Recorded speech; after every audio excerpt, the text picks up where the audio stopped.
Hey guys, this is Rudy. It's Sunday, May 31st. I hope everyone is doing well. I know I had a great weekend. I hope you did too. I've got a lot to cover in this video, so I'm going to talk fast and just get right to the point. The title of the video is Will the World End in 2012? But before I get to that point, I want to quickly mention that I wore that hat. It's a personal story. I wore that hat in a store yesterday, and a lady, it's a great hat for starting conversations and also getting a lot of weird looks. But a lady came up to me and asked me where I got the hat. I told her where I got the hat, and then I asked her if she knew what the New World Order was. She did indeed know what the New World Order was. Not only that, but her husband was with her, and he knew what the New World Order was. And it was very joyful and edifying to have a conversation with two people that had a clue on what was going on. Come to find out, he's a minister of a small church in a town near me. So this morning I visited his church, and I was like, it's just a joyful experience to hang around good Christian people with Christian godly values, and do not have the hypocritical values that we see in our secular society today.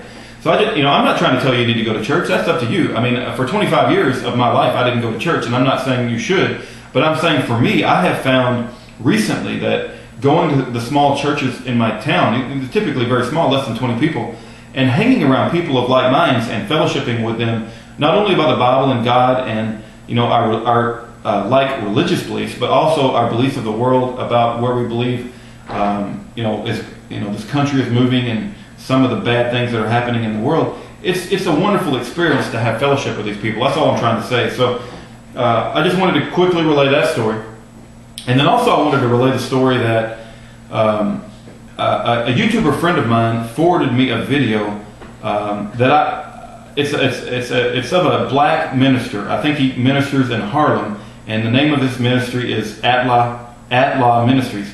Now his name is James David Manning.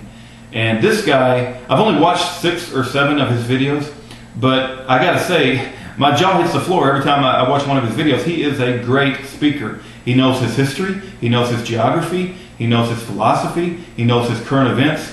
I mean, the guy is an intelligent speaker, and he's inspirational as hell, and he doesn't sugarcoat anything. And again, he is a black minister, and it's like I didn't even know about the guy. And I can't say that I'm aligned with him 100%. I haven't watched all his videos, but the 6 or 7 that I have watched, the guy is courageous. I mean, for him to speak the way that he does as a black minister in Harlem, I got to say he is a very courageous man, and he has my utmost respect. If you get a chance, I'm going to put the link to him in the description bar. Check out his channel. I mean, he's a good speaker, and he lays out the truth, and he knows what's going on as well. Anyway, getting back to the question of will the world end in 2012? And the reason I bring this up is, let's push the clock back a little bit to 1999. And in 1999, I remember having a Mormon friend, and he was putting rice in his attic, he was storing up water.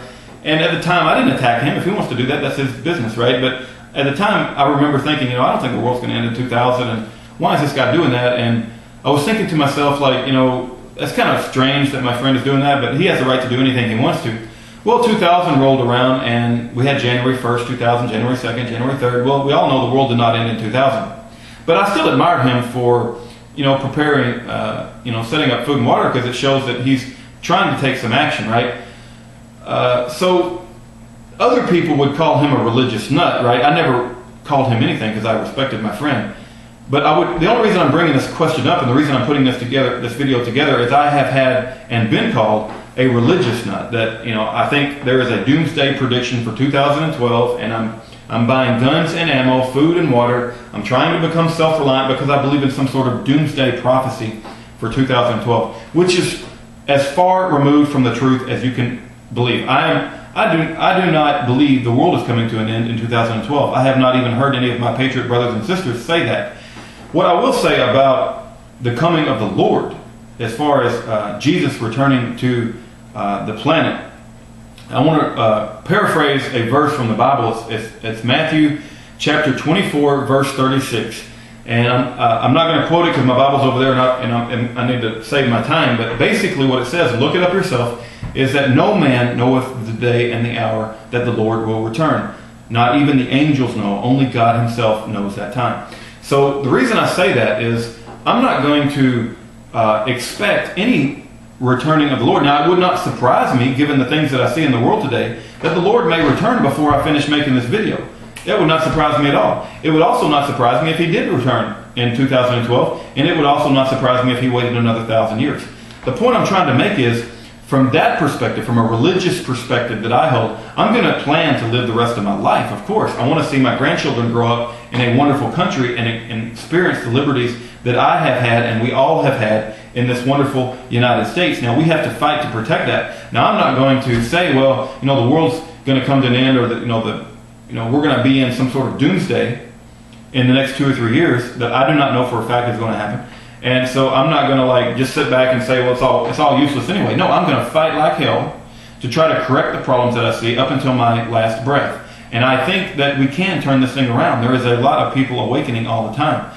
Now, given what I just said, and some people will still ask, well, if you're not one of these doomsday guys and you don't believe the world's coming to an end in 2012, then why do you prepare? Why do you buy guns and ammo? Why are you buying food and water? Why are you trying to make your household self-sufficient?